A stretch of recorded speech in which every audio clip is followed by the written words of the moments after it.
जहानाबाद जिले के 216 जहानाबाद विधानसभा क्षेत्र से नामांकन भरने पहुंचे सूबे के शिक्षा मंत्री कृष्णनंदन प्रसाद वर्मा। उन्होंने निर्वाची पदाधिकारी सह अनुमंडल पदाधिकारी निखिल धनराज निपन्नीकर को सौंपा अपना नामांकन फॉर्म। गौरतलब है कि शिक्षा मंत्री कृष्णनंदन प्रसाद वर्मा पहले घोसी विधानसभा क्षेत्र से जीतकर सरकार में शिक्षा मंत्री बने थे। इस बार उन्होंने अपनी विधानसभा क्षेत्र घोसी की जगह जहानाबाद विधानसभा क्षेत्र से अपनी किस्मत आजमा रहे हैं। यह तस्वीर जहानाबाद अनुमंडल कार्यालय की बाहर की है, जहां कृष्णनंदन प्रसाद वर्मा अपना नामांकन पर्चा भरने के बाद बाहर निकल रहे थे, तब उनके समर्थक हाथ में माला लेकर उन्हें माला देना चाह रहे थे। यह भीड़ आप देख पा रहे हैं जो कि कृष्णनंदन वर्मा के समर्थक हैं। हर कोई चाह रहा था कि अपनी माला कृष्णनंदन वर्मा के गले में ही डालें। तो देख सकते हैं आप तस्वीरों में किस प्रकार से लोकप्रियता कृष्णनंदन वर्मा की है। जहानाबाद विधानसभा से चुनाव लड़ रहे हैं, पिछले बार घोसी से चुनाव लड़कर बिहार सरकार में शिक्षा मंत्री बने थे और इनकी लोकप्रियता जहानाबाद में आप देख सकते हैं किस प्रकार से है। हालांकि एक बात यह स्पष्ट है कि कृष्णनंदन प्रसाद वर्मा को टिकट मिलने और भाजपा के चुनाव न लड़ने से उनके सहयोगी दल भाजपा के कई कार्यकर्ता नाराज हैं, जिस पर कृष्णनंदन वर्मा ने साफ कहा है कि कार्यकर्ता कोई भी नाराज नहीं है और कृष्णनंदन वर्मा दावा किए हैं कि हम जहानाबाद के तीनों विधानसभा चुनाव जीतने जा रहे हैं। तो आप ये देख सकते हैं किस प्रकार से कृष्णनंदन वर्मा को माला दे रहे हैं। हर कोई चाह रहा है कि माला डायरेक्ट गले में डाला जाए, क्योंकि कृष्णनंदन वर्मा की लोकप्रियता जो है वो इस कदर दिखा रही है कि जहानाबाद में आने के बाद भी उनकी लोकप्रियता कम नहीं हुई है। ये देख सकते हैं सड़कों पर किस तरीके से उनके समर्थकों का जमावड़ा है।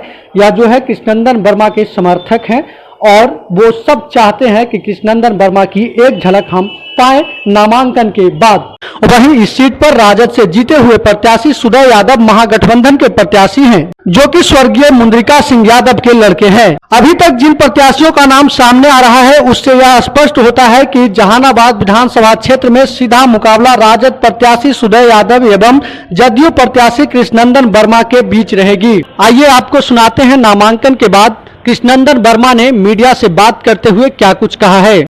नामांकन किया है।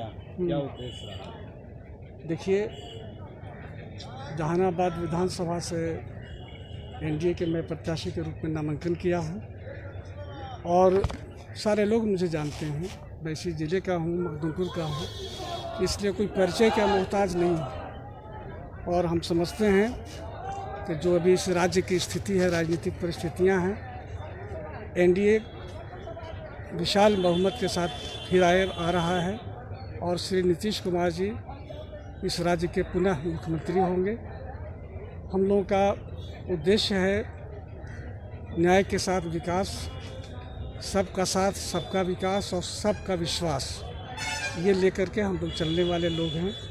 हमारे नेता श्री नीतीश कुमार, उप मुख्यमंत्री श्री सुशील कुमार मोदी, इन दोनों के नेतृत्व में, संयुक्त नेतृत्व में बिहार प्रगति कर रहा है। विकास की गति और तेज हो, इसके लिए हम लोगों को प्रयास करना है और नई सरकार के गठन के बाद ये बिहार बहुत तेज़ी से आगे बढ़ेगा और जो विकसित बिहार की कल्पना है हम लोगों का, वो हम लोग का पूरा होगा। मंत्री जी, एलजेपी का कितना असर पड़ेगा?